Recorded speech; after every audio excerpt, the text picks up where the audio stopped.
pregador, filho de Davi, rei em Jerusalém. Vaidade de vaidades, diz o pregador. Vaidade de vaidades, tudo é vaidade. Que proveito tem o homem de todo o seu trabalho que faz debaixo do sol? Uma geração vai e outra vem, mas a terra sempre permanece. Nasce o sol e o sol se põe, e apressa-se e volta ao seu lugar de onde nasceu. O vento vai para o sul e faz seu giro para o norte. Continuamente vai girando o vento e volta fazendo seus circuitos. Todos os rios vão para o mar e contudo o mar não se enche. O lugar para onde os rios vão, para ali tornam eles a correr. Todas as coisas são trabalhosas. O homem não o pode exprimir. Os olhos não se fartam de ver, nem os ouvidos se enchem de ouvir. O que foi isso? Isso é o que há de ser. E o que se fez, isso se fará. De modo que nada há de novo debaixo do sol.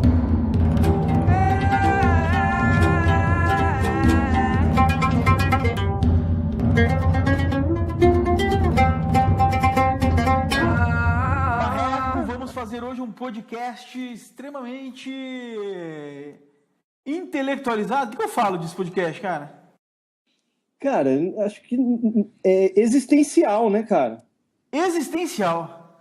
Você sabe que o Felipe Salles lá do Reduto Brainstorm falou que os podcasts mais legais da geração X2 são aqueles que falam sobre o comportamento humano. E eu acho que esse é existencial e comportamental. Pode ser. Concordo, absolutamente. Eu vou tentar digerir essa ideia e até o final eu vou querer concordar contigo.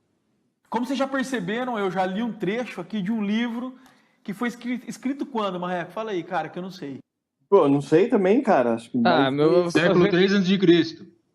Não, acho que é... Não, muito antigo, muito mais antigo. Não, muito antes não, deve ser uns 600 anos antes de Cristo, mais ou menos. Não, é mais. Não. Já, na música do Marcelo Nova ele fala, já dizia o Eclesiastes há 3.000 anos atrás, é isso? Há 2.000. Há 2.000. Não, há 2.000 anos não é, porque há 2.000 anos era... Vamos lá, vamos parar vamos perguntar pro Google, né, como sempre. Certo. Reinado 971 a 931 a.C. Então, mais ou menos 3.000 anos atrás, né? Mas aí deixa eu só fazer um adendo não, aí. Só que assim, isso você pegou o reinado do rei Salomão mesmo, né? Foi ele só que escreveu o livro? Então, mas será que foi, cara? Isso daí foi atribuído a ele, né? Na verdade, há várias teorias sobre quem foi o Eclesiastes, né? Ele é tradicionalmente atribuído ao Salomão, mas tem algumas teorias que dizem que foi uma pessoa que conhecia Salomão e tem outras que dizem que foram mais de uma pessoa, entendeu? Então tem até 5. Há consenso nisso, né? Sim, mas vamos situar que a época foi mais ou menos em torno de 900, então, antes de Cristo. O que você ia falar, Chups? Não ia falar nada, não. Eu ia falar outra coisa. Mas quem escreveu foi Nietzsche. É que o Marreco falou do Marcelo Nova, eu lembrei daquela música. Eu nasci há 10.000 anos atrás, mas não tem nada a ver com a paçoca. Não tem nada a ver. Nada a ver. Isso daí é outra coisa. Toca o barco.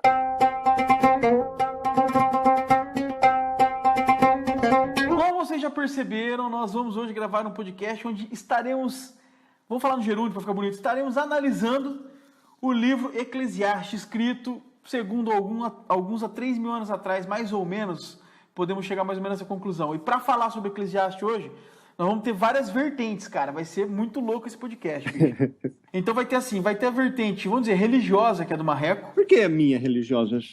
Espiritual, né? Não sei. Tá, tudo bem, vai. Tá, qual que é a sua vertente, Marreco? Pode falar então pra gente. Sei lá, existencial. Tá, vai ter a vertente... Qual que é a sua vertente, Linguiça? Eu não sei, cara. Acho que existencial também. Não, cara, a sua vertente, como em todos os podcasts, é a mística, né, bicho? É a mística. Com certeza, né? Aí vai ter a filosofia do Chups. E nós temos um convidado especial, cara. O cara tá escrevendo no nosso blog lá, nós estamos quase desistindo do nosso blog e dando blog pra ele, porque os textos do cara estão regaçando tudo lá, que é o Mingau Ácido. Fala aí, Mingau. Fala, cachaço! Fala, Marreco! Fala, Chupes! Fala, galera! Sobre qual vertente você vai analisar o Eclesiastes, cara? Olha, eu não sei quem vai falar mais alto, se é o Mingau Ácido ou se é o Marcelo Garbini, cara. Porque Eu estou tentando tentar fazer alguma coisa ácida aqui, mas a linguagem poética está falando mais alta. E o Chupes é vertente filosófica. Tá impondo isso aí, Cachaço. Eu acho que a minha vertente é mais como um pregador, pela minha experiência assim, de vida. Beleza. Eu acho que eu posso começar falando que o Eclesiastes, a origem disso daí, o autor era chamado em hebraico Kohelet, que significa aquele que pertence a uma assembleia. E assembleia em grego é eclésia, que é daí que vem Eclesiastes. E Eclesiastes que eu ia então falar poderia também. ser traduzido como pregador, sábio, ou aquele que possui vários provérbios. E é por isso que acham que foi escrito por várias pessoas também. Agora que a gente está falando já sobre o livro propriamente dito, Marco, eu quero só dizer o seguinte, cara. Todos nós concordamos que esse é o mais antigo manual de instruções de como ser uma boa pessoa e ter uma vida boa, escrito pelo homem? E uma enciclopédia também. Bom, pode dizer conhecido, né? Pode ser. Conhecido. É. Então tá lá, Mingau, manda aí. Eu tava reparando uma coisa muito interessante, cara, que o Eclesiastes é o livro dos 10 P's, cara. A gente tem o primeiro P que começa no título, né? Que é o P de pregador, preletor, que é o significado de Eclesiastes. Certo. O segundo P é o P de político, né, meu? Porque o Eclesiastes é um livro comunista, um livro revolucionário, né, contra a exploração pelo sistema, né? Porque naquela época a Palestina era uma colônia uma colônia da dinastia macedônica dos Ptolomeus. Não, pera lá, Mingau, você está dizendo então que quem fundou o comunismo não foi Jesus Cristo? Não, porque Jesus Cristo veio depois, cara. Na verdade, a gente tá... Mas na verdade, vamos falar o seguinte, a gente está falando de comunismo ou socialismo, cara, que são duas coisas diferentes. Então, a gente não vai entrar nesse conceito, né, cara, de diferenciar comunismo de socialismo, né, eu proponho. Tá, mas pra gente falar do Eclesiastes, então ele é um livro comunista ou um livro socialista? Nesse caso, ele é mais revolucionário, né? Comunista seria mais você pegar uma analogia, né? Porque naquela época não existia burguesia, então não tem como falar de comunismo nem de socialismo, na verdade. Só revolucionário. Sim, revolucionário já é mais cabível, porque é um livro que se revoltava contra o pagamento de impostos, né? Que a Palestina, como colônia, devia para a dinastia macedônica dos Ptolomeus. Então, recapitulando, né? O primeiro P é o P que está no título, né? Que é Eclesiastes, que significa pregador, leitor. O segundo P, que é o P político, de um livro revolucionário. O terceiro P é o de poético, né? Porque o Eclesiástico é um livro maravilhoso, né? Com uma poesia maravilhosa. O quarto P é o P de prazeroso, não só porque o Eclesiastes é um livro prazeroso de se ler, mas também porque ele ensina a aproveitar o momento, né? Você não trabalhar só para acumular riqueza, né? Você viver o momento. Ele fala muito sobre isso. O quinto P é o P de paternalista. O Eclesiastes é um livro paternalista, paternalista no sentido de Deus mesmo. Deus é igual a pai, né? De você não deixar roubarem Deus dentro de você. Você aproveitar o momento, não deixar te imporem que você deve trabalhar, que você deve acumular riquezas, que você deve se dar aos prazeres humanos da carne. O sexto P é o P de psicológico, porque ele atua sobre o psicológico do povo, né, mudando o seu conceito de felicidade, né? É um livro muito ousado. O sétimo P é o P de pedagógico, né? Porque o Eclesiastes ele nos ensina uma nova forma de olhar a vida. O oitavo P é o P de pensador, porque ele apresenta reflexões sobre como aproveitar os poucos anos que a gente vive aqui na Terra. O nono P é o P de presente, porque mesmo tendo sido escrito há tantos anos antes de Cristo, ele ainda é um livro presente. E o décimo P é o P de puta que pariu, que puta livro bom, porra. Então tem uns 15 P's, né, cara? Puta que pariu, um livro bom, porra, não sei o quê. Por aí, cara, por aí. Se a gente for considerar que se trata da exploração do povo palestino pela dinastia macedônica dos Ptolomeus, né, pelo poder dos Ptolomeus, a sequência de P's aí continua. Então, uma coisa que dá poesia, dá música, então vamos cantar.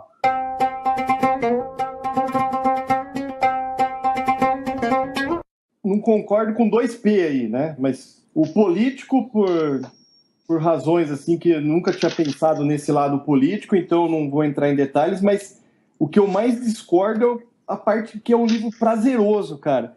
Eu acho que o Eclesiastes é um livro insuportável de se ler, cara. É um livro que a primeira vez que eu li, quando eu estava lendo a Bíblia, a primeira vez que eu li o Eclesiastes, eu falei, pô, o que esse livro está fazendo aqui na Bíblia, cara? Porque geralmente as pessoas vão ler a Bíblia buscando algum conforto. E aí o que acontece? Você abre em Eclesiastes, você fica mais desesperado ainda. Porque ele não tem, como ele é um livro totalmente existencial, não tem nada ali de metafísica, não tem nada de profético nesse livro. É como diria o Nelson Rodrigues, é a vida como ela é, cara. Tipo assim, se vira nos seus 30, 40, 50, 60, 80 anos que você tem aqui, que é só isso daqui, cara. Então, tipo, o P do prazer, pra mim, não colou, cara. Mas o restante eu acho que ficou bacana. Eu não vi eu achei totalmente confortável, cara, o Eclesiastes, mas diferente de você, eu acho que assim, é justamente o foco de você analisar o tempo, cortar o tempo, esquecendo o lado infinito, né, que quase todos os livros jogam para esse lado, né, você vai seguir, Deus é infinito, você vai ter uma vida vai ter uma vida num local bom. E o Eclesiastes não, ele foca justamente em alguns pontos a vida terrena. Só que, na verdade, justamente tentando fazer você buscar esse prazer de viver. Aqui. Não, deixa eu explicar como que funciona esse negócio pro Marreco aí. Ô, Marreco, você tem que entender o seguinte, cara. Há um tempo para você ler Gibi da Mônica e há um tempo para você ler o Eclesiastes, cara. O próprio livro já diz isso, cara. Há um tempo para a paz, há um tempo para a guerra. Há um tempo para plantar, há um tempo para colher. Cara. Que é a melhor passagem dele, na minha opinião. Exatamente. Eu vou falar para vocês o que eu penso do Eclesiastes, então, tá? E depois o Chups fala. Primeiro, cara, eu quero ressaltar uma coisa no livro do Eclesiastes. A palavra vaidade, ela é falada 87 vezes na Bíblia, na tradição aquela mais comum lá, que eu não vou lembrar o nome agora. 28 vezes só no Eclesiastes. É o livro da Bíblia que mais vezes fala a palavra vaidade. Ele para mim, é um livro que... Ô, Cachaça, posso pegar o gancho aí só para antes de você continuar, da vaidade aí, da palavra? Já fudeu, né? Pode falar. Então fala, depois eu falo. Não, agora fala, agora. Que a palavra, o contexto da vaidade, onde está baseado, está focado o livro de Eclesiastes, ele vem do hebraico Havel Havalim, que em latim é vanitas vanitatum, que é vaidade das vaidades, que significa o que é inútil, efêmero, o que é atrás do vento, essas coisas. Uhum. Porque o hebraico ele não tem o superlativo, então não dá para falar, por exemplo, que é vaidadíssima, entendeu? Então a ideia da vaidade das vaidades é justamente trazido do hebraico porque não tem superlativo no hebraico. Pronto, era só uma explicação etimológica. Na verdade, eu vou até aproveitar a sua explicação etimológica para dizer para mim o que o livro do Eclesiastes fala é uma coisa que o linguista sempre fala nos nossos podcasts, cara. É simplesmente ele trata da prevalência do espírito sobre a matéria.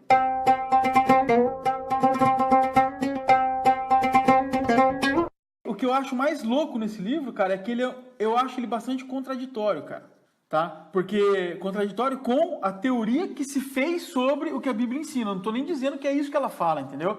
Mas a interpretação que foi feita ao longo desses 3.000 anos. Porque no versículo 6 do capítulo 6, ele fala assim, ó... Meia. Vamos pegar um pouquinho... Meia. Vamos pegar um pouquinho antes aqui, ó, no 5. E ainda que nunca viu o sol nem conheceu nada, mais descanso tem este do que aquele. E ainda que vivesse 2 vezes 1.000 anos e gozasse o bem, não vão todos para o mesmo lugar?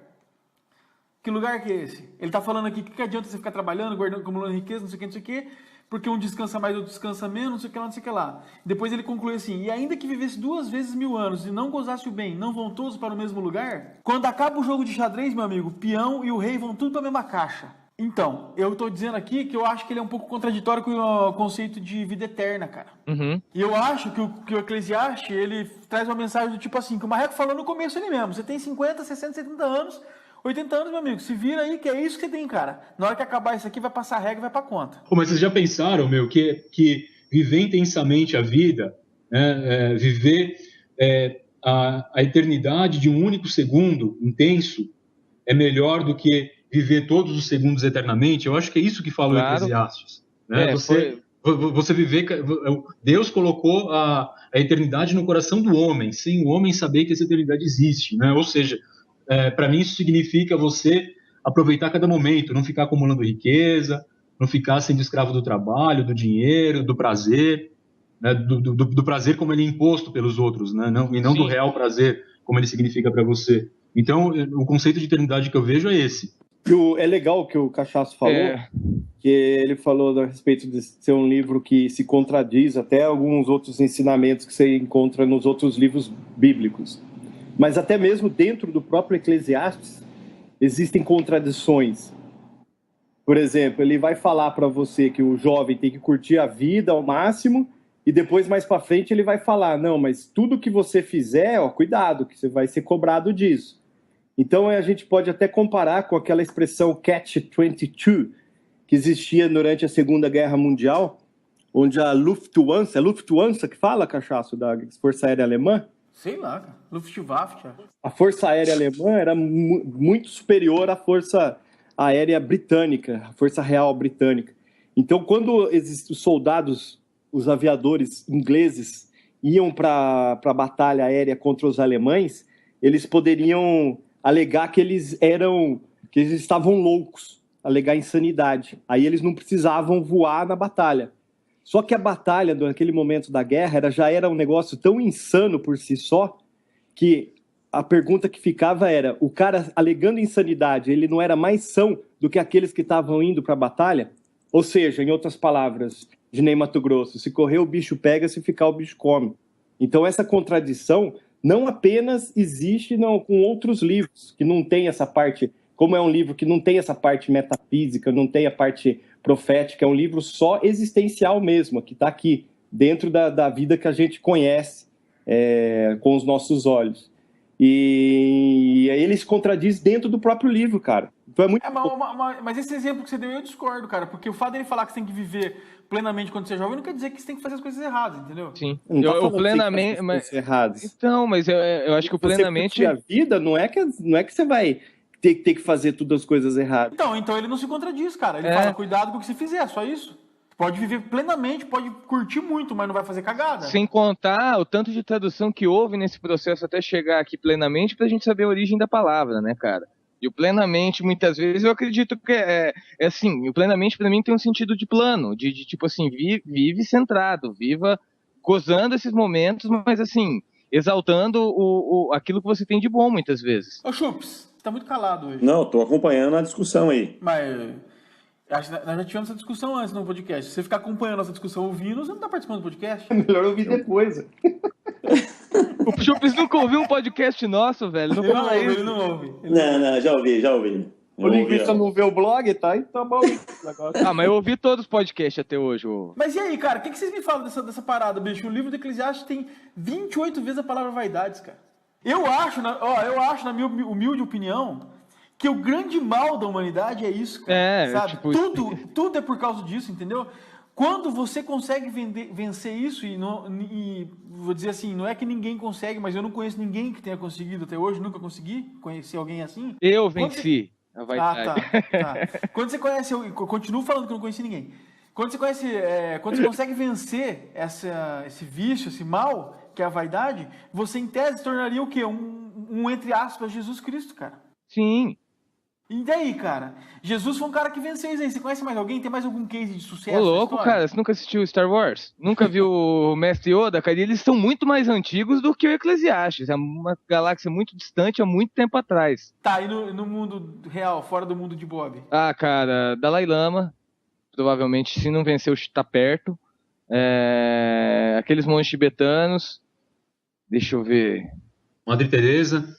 Mas provavelmente sim. Se não venceu, chegou muito perto. Olha, bicho. E eu vou falar agora uma frase do Caetano Veloso. Eu não gosto do Caetano Veloso, não, mas eu vou falar um negócio do que ele falou uma vez. Fala. De perto, ninguém é normal. Eu acho que a imagem pública deles pode até passar isso pra gente. Pô, não, mas pode será ser. Que se você conhecer ele pessoalmente mesmo, ele realmente venceu isso de verdade? De verdade?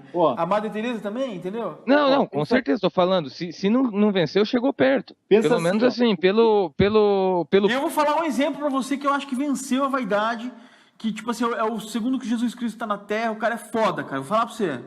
O cara não tem vaidade nenhuma, cara. O Lula. Nossa, velho. Pô. Mas é interessante. O Lula ficou muito bonito aquele bigodinho dele lá. Nossa senhora, cara. Agora, só retomando aí o que o linguista estava falando, se a gente considerar pela tradição que Salomão escreveu o livro de Eclesiastes, a gente está falando de um cara que escreveu, que a história dele começa com Deus perguntando para ele, você pode pedir o que você quiser que eu vou te dar. Imagina se Deus chegasse para você e falasse assim, linguiça, o cachaço, o mingau, o chups, telespectador, o que você quer que eu vou te dar? Aí Salomão falou, eu quero ter sabedoria, certo? Então Salomão foi o cara mais sábio que existiu na Terra. E ele comeu a rainha de Sabá, que era a mulher mais sábia da Terra também. Não só ela, mas ele tinha 300 mulheres e mais 700 concubinas. Não, mas ela ele quis especificamente porque ela tinha fama de ser a mais sábia, e ele falou, então eu vou comer ela também. Certo. E aí conta-se que na época de Salomão, o Israel ele atingiu o ápice como nação, ou seja, o cara era o cara mais sábio, mais inteligente que existiu. O cara tinha todas as formas de prazer possíveis na época, imagináveis, com 1000 mulheres, e com a rainha de Sabá ainda.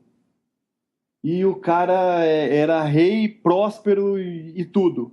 E aí o cara escreve que tudo é vaidade, cara. Pô, meu, já pensou? Então, 1000 mulheres? Ele demorava 3 anos pra dar um ciclo, cara. Todo dia. Pô, mas você é devagar, linguiça. Por quê? 3 anos pra passar 1000 mulheres? Cara, velho, pelo amor de Deus. Vale, Luiz, seu reba. Você é muito ruim mesmo, hein, bicho? Você é ruim de serviço, hein, Luiz? É verdade, hein, velho? Eu chamava tudo pra uma festa, né? 20. Tem mais 20. Verdade, né, cara? Por isso que ele era Salomão, né, velho? É o sábio, né? Verdade. Agora eu respeito Salomão. Mas, Marcos, você acha que porque um cara tinha tudo, ele não pode escrever sobre vaidade? Justamente porque ele teve tudo, que ele aprendeu que vaidade não é nada. Aonde eu quero chegar é o seguinte, o cara teve tudo que se podia ter, cara. E o cara chegou e falou assim, pô, nada adiantou, cara, nada tem valor, é correr atrás do vento, cara.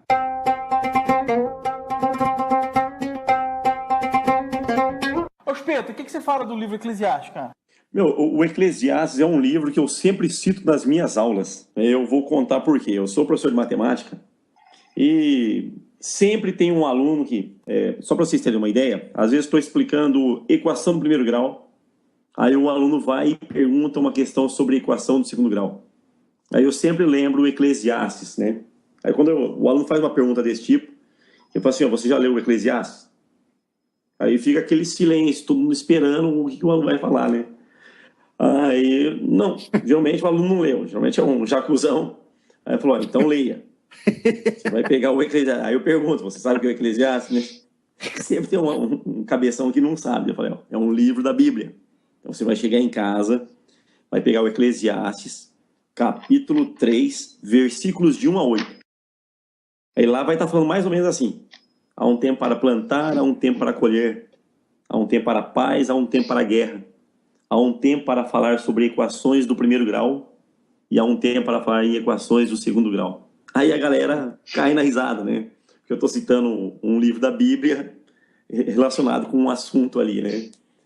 E isso aí vira lenda, né? Aí todo semestre sempre tem alguém que faz uma pergunta, aí os alunos reproduzem essa ideia, né?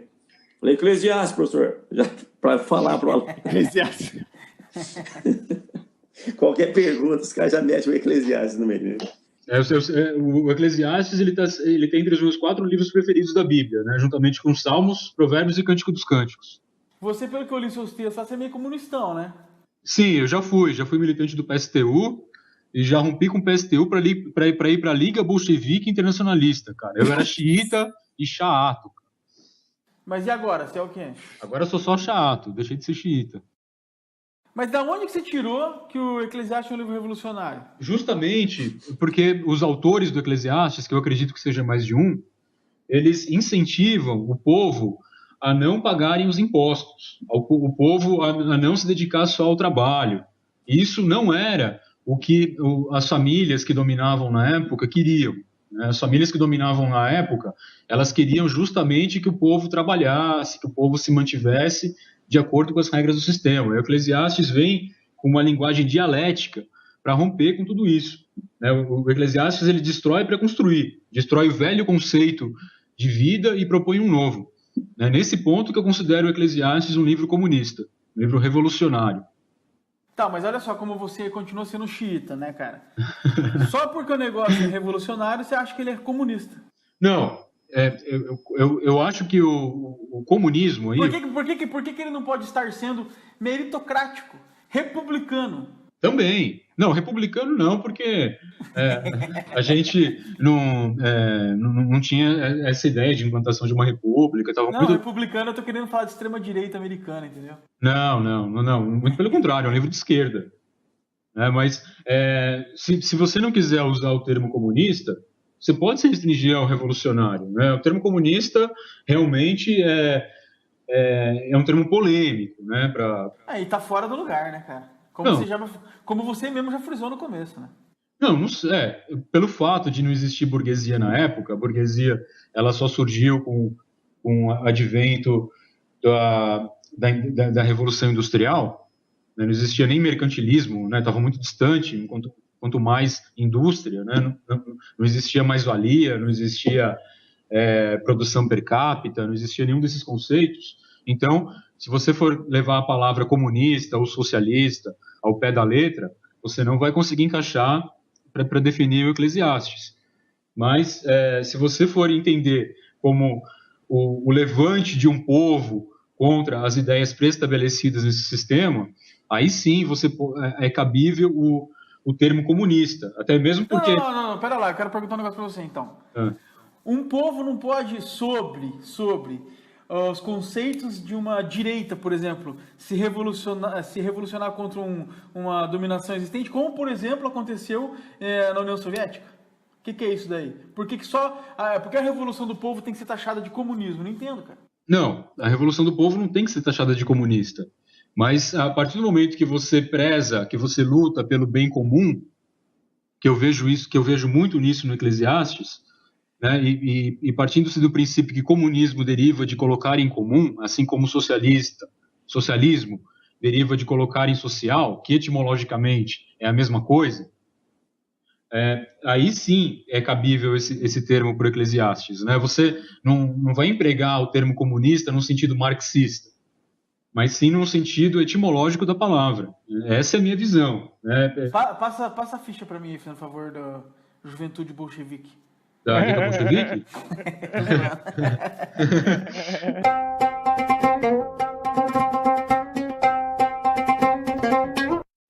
Eu acho que o Nietzsche ele acaba por organizar alguns trechos do Eclesiastes. Isso é interessante, quero ver. Não sei se vocês já leram a Gaia Ciência. Quer ver? Eu selecionei um trecho que está nesse livro do Nietzsche. Eu vou ler para vocês aqui.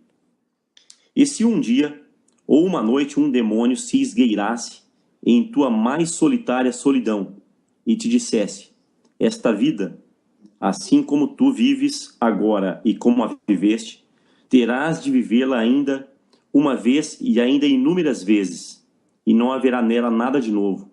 Cada dor e cada prazer, e cada pensamento, suspiro, e tudo que há de indivisivelmente pequeno e de grande em tua vida há de retornar, e tudo na mesma ordem e sequência. Isso aqui não é o eterno retorno? Se você ler aqui, no começo do Eclesiastes ele fala isso. Isso. E nasce o sol, e põe-se o sol, e volta ao seu lugar de onde tudo nasceu. É o micro e macrocosmos, né, cara? As duas referências. E fala aqui, uma geração vai e outra geração vem, mas a Terra está sempre no mesmo lugar. Ô, Chups, acho que isso parece mais uma punição, cara. Um demônio chegando em você e falando, cara, cada prazer e cada dor que você sentiu na sua vida vão se repetir em ciclos indefinidos para sempre. Puta, que merda, né, cara? Mas olha só, se você pegar ele do Eclesiastes, não tem uma frase assim, é que proveite o homem de todo trabalho com a fadiga que ele tem debaixo do sol. Sim. E não tem nada de novo, você vai estar sempre voltando no mesmo lugar. Na verdade, eu acho que não é... Eu vou concordar em termos, porque eu acho assim... Na verdade, não tem nada de novo, concordo com você. Mas não é que você está voltando no mesmo lugar, você está indo para o mesmo lugar. Que é o que ele fala lá onde eu citei aquela hora. E ainda que vivesse 2 vezes 1000 anos e não gozasse o bem, não vão todos para o mesmo lugar? Sim. Então eu acho que ele tá falando aqui, meu amigo, você pode, curte aí, aproveita e faz um negócio legal, porque você pode viver 2 vezes 1000 anos, vai ser sempre a mesma coisa, e no final você vai parar no mesmo lugar. E esse lugar que ele fala tá no 12, né? E o pó volte à terra como era, e o espírito volte a Deus, que o deu. Exatamente.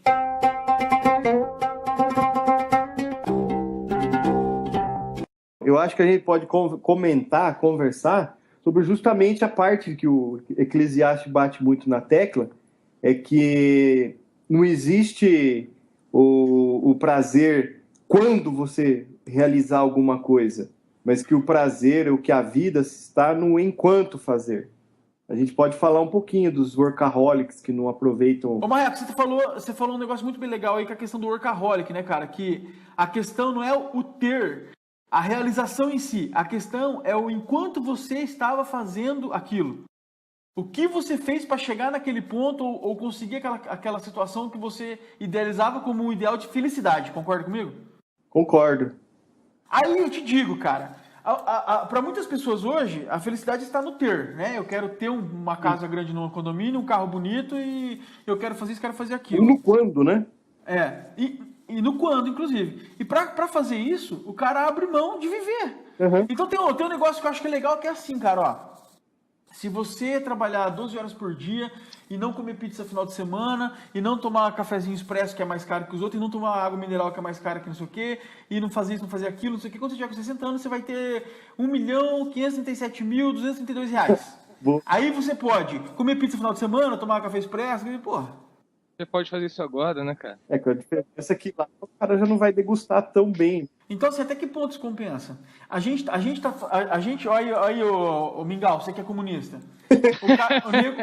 O nego trabalha 10 horas por dia para encher o cu do patrão dele de dinheiro, entendeu? E aí chega em casa morto, ele tá gastando a juventude, a força dele, pra um salário.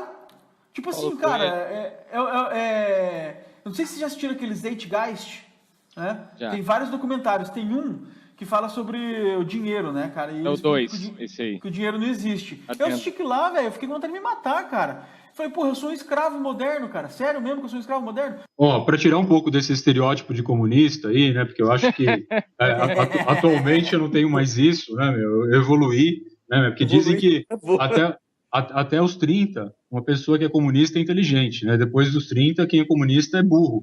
Né? Porque... e eu, como já tô com 37... Até os 30, quem não foi comunista é que não teve coração. Exatamente.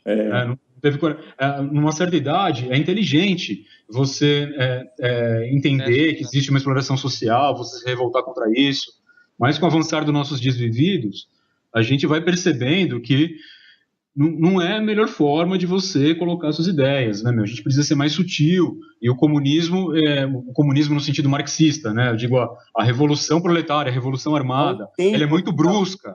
Há um tempo para ser comunista, né, cara? Exatamente, Marreco, exatamente. Não, quem falou foi o Marreco. Existe um tempo para tudo, como diz o Eclesiastes. Já passou esse meu tempo de ser comunista, tá? Eu fui comunista, digamos, até os 23 anos, mais ou menos. E hoje eu já estou com 37, então já faz mais ou menos uns 15 anos aí que eu já não sou mais comunista. E hoje... Você só faz parte lá da juventude bolchevique que vai dominar o mundo, mas só por acaso. Não, eu fiz parte. Tá. Eu fiz parte, mas isso foi no ano 2000, cara. Já faz um pouquinho de tempo já, né? Porque a gente que é que nasceu no final dos anos 70, né? A gente sempre foi acostumado a falar do ano 2000 como se fosse futuro longínquo, né? Agora, a gente fala do ano 2000 como se fosse um passado longínquo. Para desfazer essa peste de comunista aí que eu recuso veemente, eu fui muito capitalista nos últimos anos, né? Infelizmente, cara. Eu também queria ficar rico da noite para o dia. Eu também perdi muito tempo da minha vida na frente de um computador, na frente de um home broker, tentando comprar e vender ações em questões de minutos para ganhar R$100 em 5 minutos, né? E com o objetivo de ficar rico da noite para o dia, e eu só perdi o meu tempo, cara, né? Vendo minha namorada chegando em casa, eu comendo de pé lá com o prato na mão, na frente do computador, pronto para apertar uma tecla, entendeu? Para ganhar R$100 em 5 minutos. Né? Isso é uma doença, né? Você vai se divertir com os amigos, vai pular de paraquedas, vai fazer arborismo, rafting, e leva lá o celular, manda instalar o home broker no celular e fica lá no meio do salto de paraquedas comprando e vendendo ações, cara. Isso é doença, sabe? Existe muito mais coisas para fazer na vida do que tentar ficar rico. Ficar rico é uma consequência. A gente tem que se preocupar com a qualidade do que a gente faz. E eu acho que é exatamente isso que o Eclesiastes fala. Tem uma frase do Harold Kushner, no livro Quando Tudo Não É o Bastante, que ele fala assim, que o Eclesiastes é um homem com medo desesperado de morrer antes de aprender a viver. E eu considero o Eclesiastes um livro super atual, que a gente vive numa sociedade onde a ansiedade e a depressão são uma constante em todo lugar que você vá. E para enfrentar essa ansiedade, as pessoas se apegam à religião, à ciência, à bebida, droga, sexo, qualquer coisa. E eu vejo que o Eclesiastes dá uma saída para a ansiedade e depressão. Porque a ansiedade, na verdade, é o excesso de futuro, enquanto que a depressão é o excesso de passado. E o Eclesiastes fala justamente para a gente viver o momento, o enquanto se está fazendo. Então, isso é a lição que eu pego do Eclesiastes, tentar viver, presentificar a vida, acho que é o termo utilizado. Então, quando eu estou com a minha filha, ou quando eu estou trabalhando, quando eu estou fazendo alguma coisa, eu procuro estar presentificando a vida, deixar o passado para o passado e o futuro para depois.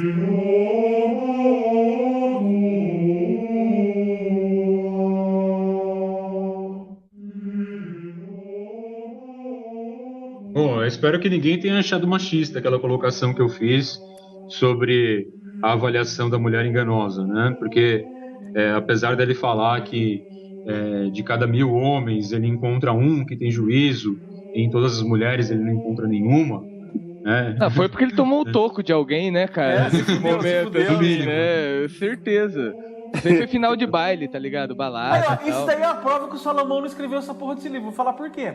O cara tinha 1000 mulheres lá pra ele comer, ele ia falar que não encontrei nenhuma. Vai se fuder, bicho. Nada a ver isso aí. É justamente porque ele comeu todas que ele não encontrou nenhuma com juízo. É verdade, né, velho? Porque... tem autoridade pra falar. Nossa, isso aí fudeu, não vou poder colocar no ar, não.